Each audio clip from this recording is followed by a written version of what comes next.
They don't want the broke boy to win. They don't want the broke boy. I swear to God, they don't want the broke boy to win. I swear to God, they don't want the broke boy to win. I swear to God, they don't want the broke boy to win. I swear to God, they don't want the broke boy to win. Yeah, EA service trash. So is the pack. When I open packs, I don't get jacked. I am stuck in gold. Never gets old. To hit elite, I'ma have to sell my soul. What is going on, YouTube? It is your boy 1 Star a Week finna. We are back for yet another episode of the Broke Boy Road to Glory. And yo, we got a few things to talk about. First off, as you guys know, I'm a big Everton fan. I mean, if you guys didn't know, in the last episode you would have known because I got Moise Kean on my team. Why else would I have FFS Moise Kean on my team unless I was an Everton fan? And we pulled off the impossible today. We have somehow beat Watford on the Theo Walcott game winner. What? We got Yerry Mina scoring a brace on corners, and it's our first comeback victory for more than 2 goals since 2015, I believe, when we also beat Watford. So sorry, Watford, we had to do it to you, but you know Everton's gonna do Everton type thing, and we are now like 1 or 2 points out of the top 6. So yo, big ups to the lads, up the effing Toffees. Come on, you Blues.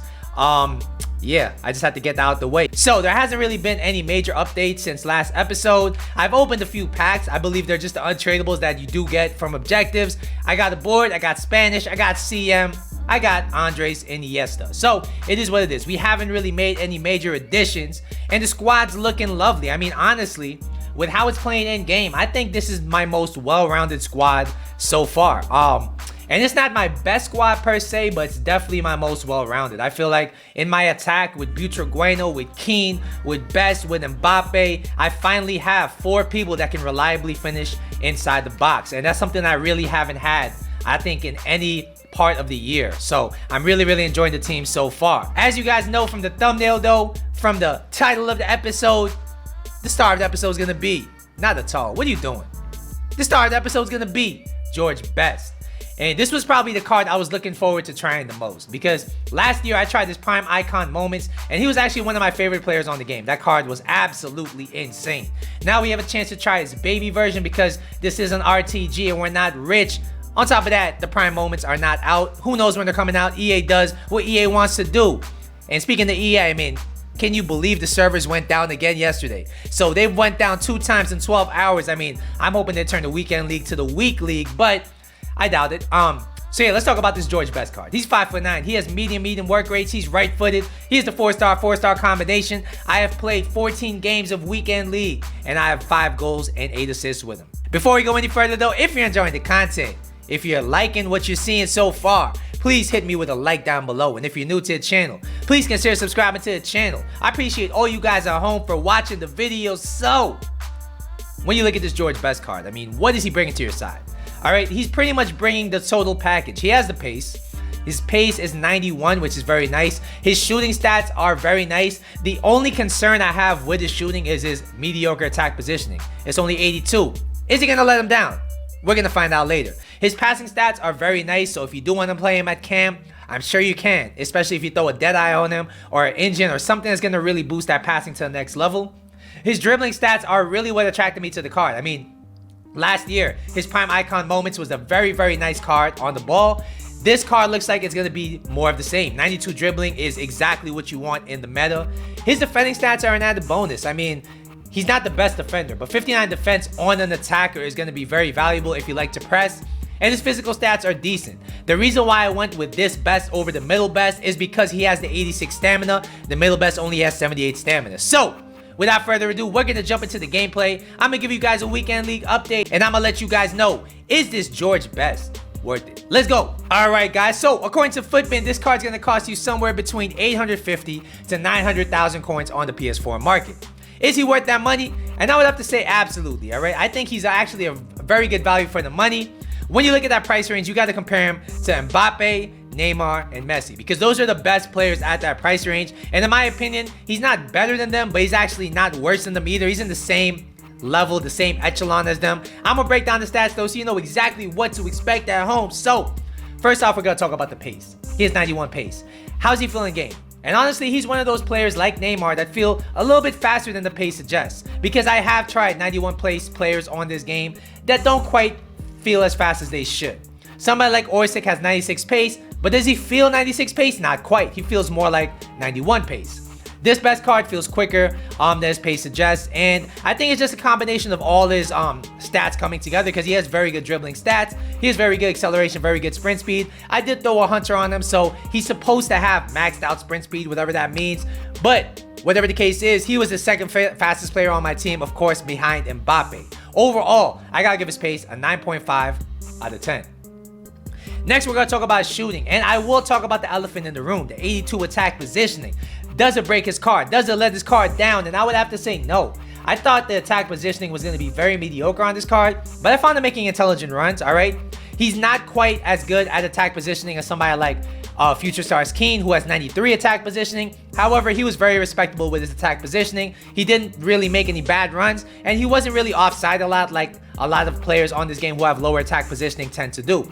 His finishing was very reliable in the box. I think it's a mix of his finishing stat along with his shot power. They're both at 89, and honestly, in the box, he was clinical on both feet. All his shots felt like bullets, and outside the box, because he has 86 long shots, he is going to be able to really keep the goalkeeper honest. Overall, I gotta give this guy 9 out of 10 in shooting. He's definitely good enough to play the striker position if that's what you want him for.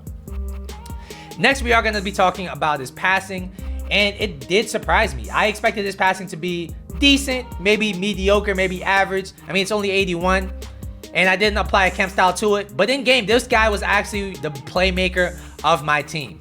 And I thought MBAPPE would be the playmaker. I thought maybe Butragueno would be the playmaker. But yo, this best card was the playmaker of my team. I mean, when you look at the stats, I got 8 assists in 14 games, which is not too shabby. I was playing him in the right camp position, and he was just playmaking. He was creating opportunities, and I could have gotten more assists with him if some of my other players finished the chances that he did provide them. His vision, his long passing really stand out. His over-the-top through balls were very accurate. And one thing I really noticed about the card is that his crossing was very good. So him and Keane were really linking up well. He actually assisted a few crosses to Keane that ended up being headed goals. And it just shows you how good this guy's crossing is. Overall, I gotta give his passing an 8.5 out of 10. It's not top tier, but it's actually very reliable, and you can use him as a playmaker. Next, we are going to be talking about his dribbling, and 92 dribbling is what you want to see on a card with this meta, and I really enjoyed this card's dribbling. He's one of the best dribblers I've used on this game, and he really just has the total package, all right? He has the agility and balance. He feels very responsive when turning. His L1 dribbling feels like a treat. It feels like a delight to use. I mean, he's just very light on the ball. He's very quick on his toes, quick on his feet, very reactive, very responsive when dribbling. And when he pulls off the skill moves, he has a really nice acceleration coming out of them. So as far as dribbling goes, I think this guy has to be a 9.5 out of 10. The only players that are better than him at dribbling are going to be way more expensive. Finally, we will be talking about the physical. And the physical is one of the reasons I really brought in the baby card. Like I said, the 86 stamina is definitely a game changer. He lasts all 90 minutes. He lasts 120 minutes, no matter what position you play him in. The only time he won't is if you go high press and really just sprint with the card all game long. His jumping at 80 is something that you shouldn't overlook. If you need to lob the ball up to him, he will win his fair share of aerial battles. His strength at 68 is not that good on paper, but because he's one of those players that has very high agility and balance, he's actually able to ride a challenge or two. He's not as flimsy as somebody like Neymar, as somebody like Mertens. He's not really somebody you can bully too easily. At the same time, don't shield too long with him. You will get dispossessed. Overall, I gotta give this guy's physical a 7.5 out of 10. All right, guys, so what is the final verdict on this card? This card actually outdid my expectations. I expected him to be very decent, very good, but not as good as he was, all right? And the thing that really stood out about this card was, like I said, the playmaking. He's a very good playmaking card, and really you can play him in any position. He has the playmaking to be a cam.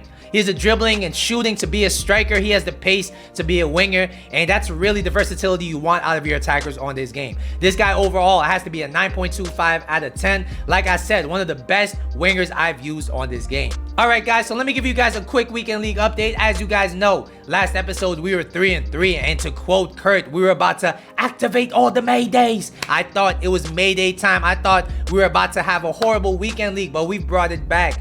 We have pushed through. We have shown our composure. We have shown real character, and now we're 9-5. I know it's not the best record, but I'm just really proud of how I went from 3-3 to 9-5, which means today with this team, with the same team I used yesterday, I've gone 6-2. And really it comes down to the connection being better to the servers for whatever reason.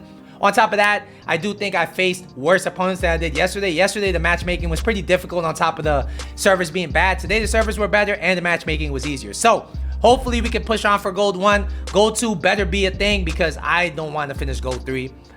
So yeah, let me know in the comment section down below, how's your weekend league going? Once again, don't forget to like and subscribe. I'll see you guys in the next video, but until then, deuces.